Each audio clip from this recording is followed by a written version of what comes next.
Malam itu terasa begitu menyesakkan.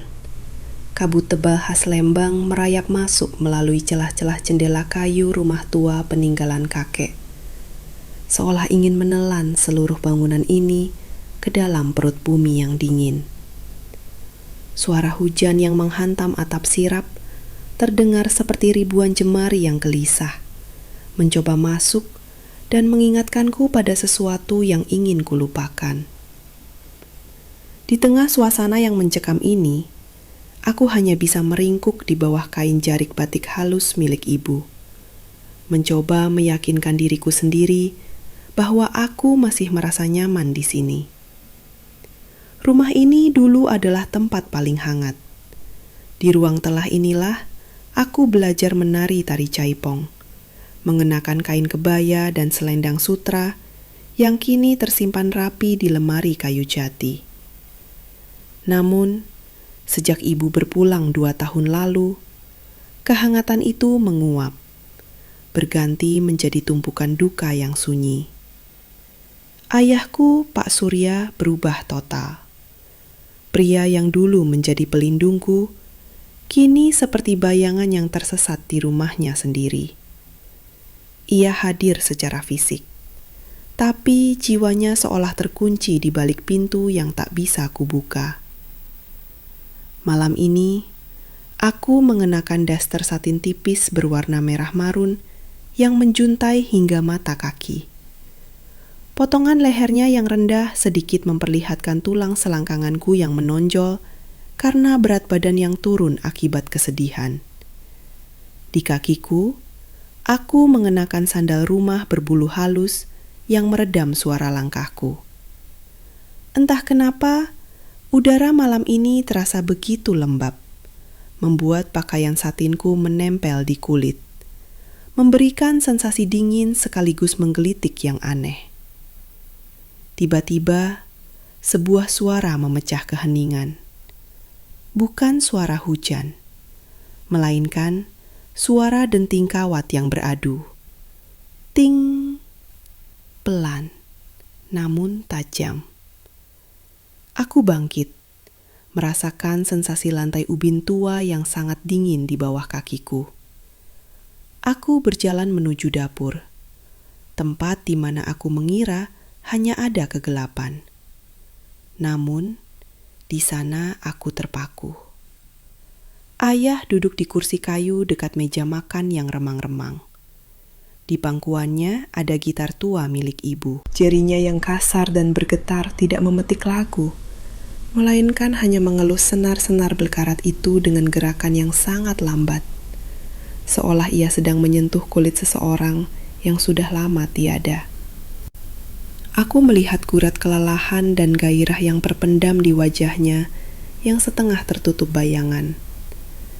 "Ayah bisa main gitar?" Suaraku pecah, lebih lirih dari yang kubayangkan. Ayah mengangkat wajahnya perlahan. Matanya yang biasanya kosong kini berkilat.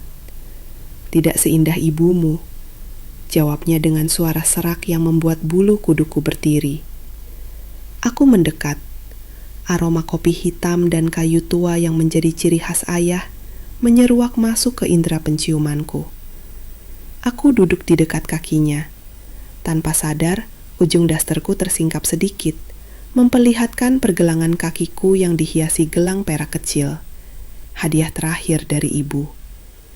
Aku bisa merasakan tatapan ayah beralih sejenak ke arah kakiku, sebuah tatapan yang belum pernah kulihat sebelumnya. Bukan sekedar tatapan seorang ayah, tapi sesuatu yang lebih dalam dan penuh rahasia. "Tunjukkan padaku," bisikku. Ayah mulai memetik akord. Musiknya tidak beraturan, penuh dengan jeda yang canggung. Namun, entah bagaimana, melodi itu membangkitkan sesuatu yang terpendam di dadaku. Aku memperhatikan tangannya, otot-otot lengannya yang menegang saat ia menekan senar. Tanpa sadar, aku meletakkan tanganku di atas punggung tangannya yang sedang memebang leher gitar. Ayah mematung. Keheningan yang menyusul terasa begitu berat, hampir seperti ada aliran listrik yang mengalir di antara kulit kami. Ada ketegangan yang berbahaya, sebuah kedekatan yang seharusnya tidak ada. Namun aku tidak bisa menarik tanganku. Matanya menatapku intens, dan di detik itu, aku tahu rumah ini tidak akan pernah sama lagi. Sesuatu telah bergeser, dan aku merasa terjebak dalam pusaran misteri baru Saving dimulai. Hari-hari setelah malam di dapur itu terasa seperti berjalan di atas lapisan kaca yang tipis. Ayah tidak lagi menjadi bayangan yang bisu. Sekarang, keberadaannya terasa memenuhi setiap sudut ruangan. Aku sering mendapati dia sedang memperhatikanku dari kejauhan. Entah saat aku sedang menyiram bunga kamboja di halaman, atau saat aku sedang membaca buku di teras. Tatapannya tidak lagi kosong. Ada semacam api kecil yang berpendar di sana. Sesuatu yang membuat jantungku berdegup kencang dengan cara yang membingungkan. Sore itu, hujan kembali turun membungkus lembang dalam selimut abu-abu. Aku memutuskan untuk naik ke loteng, mencari kain kebaya lama yang mungkin masih bisa kupakai untuk acara desa minggu depan. Aku mengenakan kebaya kutu baru berbahan brokat tipis berwarna krem yang pas di badan, dipadukan dengan kain sarung lilit yang memeluk lekuk tubuhku dengan erat. Rambutku kusematkan asal dengan tusuk konde perak, menyisakan beberapa helai yang jatuh di leherku yang mulai berkeringat karena debu dan udara pengap loteng. Di antara tumpukan teti kayu yang berbau kayu cendana, jemariku menyentuh sebuah kotak kayu jati kecil yang terkunci rapat. Rasa ingin tahu mengalahkan rasa hormatku pada privasi. Dengan sedikit paksaan menggunakan obeng tua, kotak itu terbuka. Isinya bukanlah perhiasan mahal, melainkan tumpukan kertas yang diikat pita sutra merah yang sudah kusam. Itu adalah buku harian. Aku duduk bersimpuh di lantai kayu yang berderit, membiarkan kain sarungku tersingkap hingga ke lutut. Dengan tangan gemetar, aku membuka halaman pertama. Tulisannya rapi, mengalir dengan diksi yang sangat emosional dan berani. Kalimat-kalimat di dalamnya bukanlah sekedar catatan harian biasa. Itu adalah curahan perasaan tentang kerinduan yang terlarang, tentang sentuhan yang membakar, dan tentang rahasia yang disimpan rapat di balik dinding rumah ini. Semakin dalam aku membaca, semakin aku merasa seperti sedang mengintip ke dalam jiwa seseorang yang penuh dengan hasrat yang tertahan. Keheningan ini adalah penjara, namun dalam gelap. Sentuhannya adalah satu-satunya kebenaran yang aku miliki. Kalimat itu membuat nafasku memburu. Aku merasakan sensasi aneh menjalar di punggungku.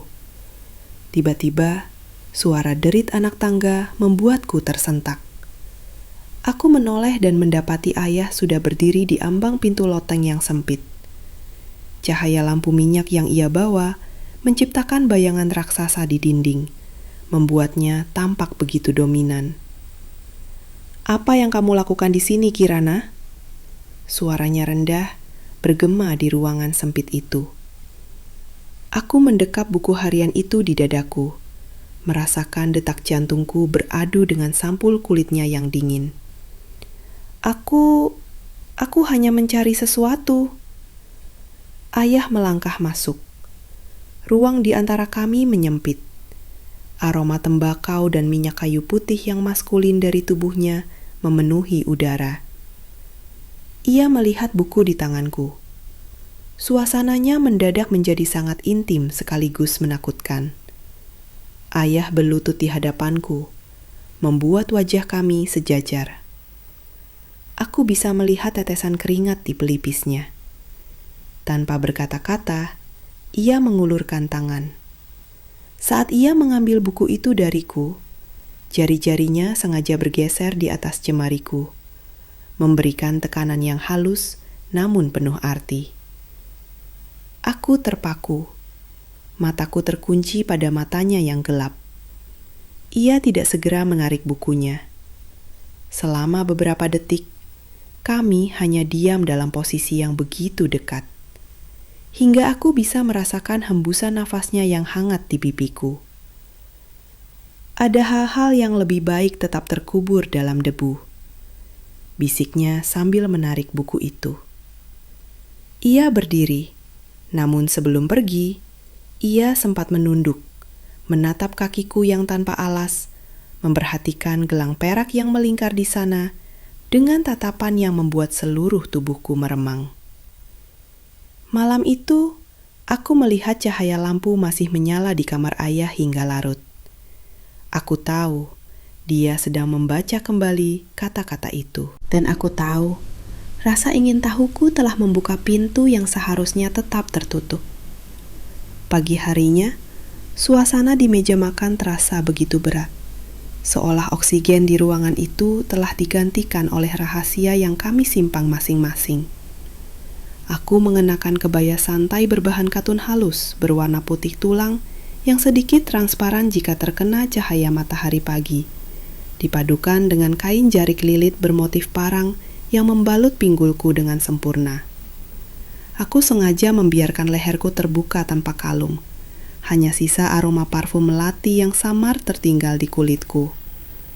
Ayah duduk di hadapanku, perlahan menyesap kopi hitamnya. Di samping piringnya, buku harian itu tergeletak, tampak lebih gelap dan misterius di bawah sinar lampu gantung yang redup. Ayah tidak lagi memandang keluar jendela. Matanya terus terpaku pada buku itu, lalu beralih padaku dengan intensitas yang membuat tanganku gemetar saat memegang sendok. "Kenapa ayah membacanya lagi?" tanyaku, memecah keheningan yang menyesakan. Ayah meletakkan cangkirnya dengan perlahan. Suara denting porselen terdengar seperti ledakan di telingaku. "Karena ada kebenaran yang tidak bisa selamanya disembunyikan oleh debu, Kirana. Sesuatu yang selama ini aku tekan di dasar jiwaku." Malam itu, aku tidak bisa memejamkan mata. Rasa penasaran itu membakar dari dalam. Aku turun ke ruang tengah, berharap menemukan jawaban. Aku menemukan ayah sedang duduk di sofa rotan. Buku harian itu terbuka di pangkuannya. Ruangan itu hanya diterangi oleh satu lampu sudut yang temaram, menciptakan permainan bayangan yang menggoda di dinding. Aku mendekat dan duduk di sampingnya. Jarak kami sangat dekat, hingga aku bisa merasakan panas yang memancar dari tubuhnya. Aku mengenakan baju tidur satin model kimono pendek berwarna hitam yang lembut. Saat aku duduk, kain licin itu tersingkap, memperlihatkan pahaku yang putih bersih di bawah cahaya lampu. Aku merasa sangat sadar akan keberadaanku, akan setiap inci kulitku yang seolah berteriak meminta perhatian. "Kau membacanya sampai bagian mana?" bisik ayah. Suaranya kini terdengar lebih dalam, lebih berat. Tentang seseorang yang mencintai dalam diam. Tentang sentuhan yang dianggap dosa, namun terasa seperti nafas. Jawabku dengan suara yang nyaris hilang. Ayah menoleh padaku. Tangannya yang besar dan kuat bergerak pelan, menyentuh tepi buku harian, lalu perlahan jemarinya berpindah, mendarat di atas bahuku. Sentuhannya terasa seperti api yang menjalar melewati brokat tipis bajuku. Aku menahan nafas. Jemari ayah tidak berhenti di sana. Ia mengelus lembut sepanjang garis leherku. Sebuah gerakan yang sangat intim dan penuh keraguan. "Ini salah," bisiknya. Namun matanya tidak menunjukkan keinginan untuk menjauh.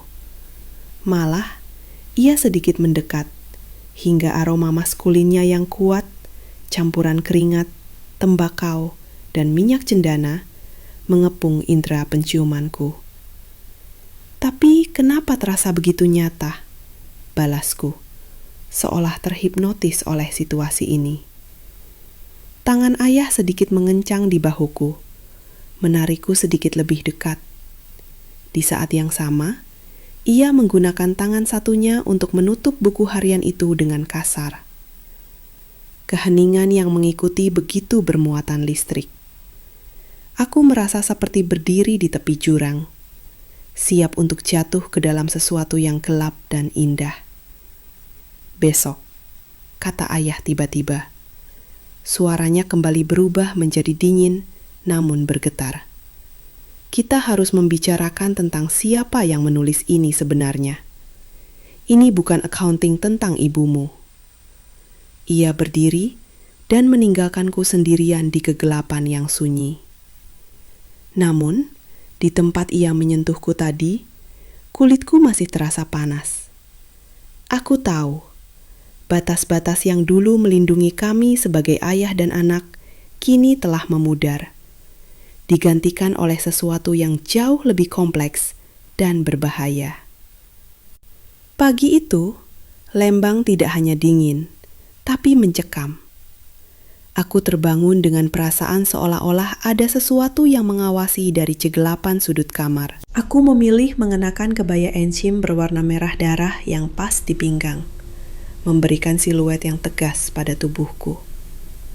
Kain batik pesisiran yang kukenakan memiliki belahan tinggi di samping, yang sesekali memperlihatkan betis, dan sandal bertumit rendah dengan hiasan payet yang berkilau. Di jariku, aku memakai cincin pemberian ayah yang dulu jarang kugunakan, seolah ingin mempererat ikatan yang kian aneh ini. Aku menemukan ayah di gudang belakang, tempat yang biasanya terkunci rapat. Ia sedang memindahkan tumpukan kain kafan tua dan peti-peti kayu yang telah lapuk. Wajahnya berkeringat, dan kemeja batiknya yang lembab menempel ketat di punggungnya yang tegap, memperlihatkan setiap gerak ototnya. "Aku menemukan ini lagi," kataku sambil menunjukkan sebuah liontin emas berbentuk oval yang kutemukan di celah lemari kamar ibu semalam. Ayah berhenti bergerak. Ia berbalik, matanya tertuju pada benda di tanganku. "Dari mana kau mendapatkannya?" Suaranya terdengar seperti geraman rendah yang penuh kecemasan. "Di tempat yang seharusnya tidak kucari. Ini milik ibu, kan? Tapi kenapa ada mekanisme rahasia di belakangnya?" Aku menekan pinggiran liontin itu. Dengan bunyi klik kecil, liontin itu terbuka, menyingkap sebuah gulungan kertas kecil yang sangat tipis. Ayah melangkah mendekat. Ruang gudang yang sempit membuat aroma kayu lembab dan keringat maskulinnya semakin menyengat. Ia tidak mencoba mengambil liontin itu, melainkan memegang tanganku yang gemetar, menahannya agar tetap terbuka. Ibu jari kakiku tanpa sadar meremas bagian dalam sandalku karena ketegangan yang merambat. "Jangan dibaca, Kirana," bisiknya tepat di telingaku. Hawa panas napasnya membuat bulu kuduku berdiri, mengirimkan gelombang aneh ke seluruh tubuhku. "Kenapa? Apa yang ayah takutkan?" Aku mendongak, menatap langsung ke matanya yang kini tampak liar, namun penuh kerinduan. "Siapa nama laki-laki yang tertulis di sini? Kenapa itu bukan namamu?" Ayah terdiam. Tangannya yang memegang tanganku perlahan bergerak turun. Jemarinya mengelus pergelangan tanganku dengan gerakan melingkar yang menghipnotis, seolah sedang menghitung denyut nadiku yang kian cepat. Sentuhan itu terasa sangat intim, melampaui batas kewajaran. Namun, aku tidak sanggup menarik diri. Aku merasa terjebak dalam daya tarik magnetis yang berbahaya. Itu adalah rahasia yang menghancurkan ibumu, dan rahasia yang membuatku kehilangan akal sehat setiap kali melihatmu. Ucap ayah dengan suara yang nyaris tak terdengar. Ia perlahan melepaskan tanganku, namun matanya tetap tertuju pada bibirku sejenak sebelum beralih ke kertas di liontin itu. Aku membuka gulungan kertas itu. Di sana tertulis sebuah nama, Bimo, dan di bawahnya ada sebuah tanggal yang membuat jantungku seolah berhenti berdetak. Tanggal yang tepat 9 bulan sebelum kelahiranku. Duniaku serasa berputar. Aku menatap ayah dengan pandangan tidak percaya. Siapa Bimo? Dan kenapa ibu menyimpannya begitu rapat? Ayah hanya menatapku dengan tatapan yang kini penuh dengan kepedihan dan gairah yang tersiksa. Ia maju satu langkah lagi, membuat tubuh kami hampir bersentuhan. Tangannya terangkat, seolah ingin membelai wajahku. Namun ia berhenti di udara. Jika aku mengatakannya, kau tidak akan pernah memandangku dengan cara yang sama lagi. Kau akan membenciku, atau kau akan menyadari bahwa kita berdua sebenarnya adalah orang asing yang terjebak dalam satu rumah. Malam itu, aku menyadari bahwa pencarianku akan kebenaran telah membawaku ke depan pintu sebuah kenyataan yang jauh lebih gelap daripada kematian ibu. Dan kenyataan itu ada di hadapanku, dalam diri pria yang selama ini kupanggil ayah. Malam puncak dari segala kegelisahan ini akhirnya tiba. Lembang seolah tenggelam dalam lautan kabut yang paling pekat, sementara petir menyambar di kejauhan, menyinari langit dengan warna ungu kemerahan. Aku berdiri di depan cermin besar di kamar ibu, mengenakan kebaya hitam legam dari bahan brokat Prancis yang sangat halus dan transparan di bagian lengan serta bahu. Di bawahnya, aku melilitkan kain sutra bermotif naga yang memeluk erat tubuhku, menonjolkan setiap lekuk yang selama ini kusembunyikan. Aku memakai sepatu hak tinggi yang ujungnya meruncing, memberikan suara klik-klik yang dominan di atas lantai kayu, memecah kesunyian rumah.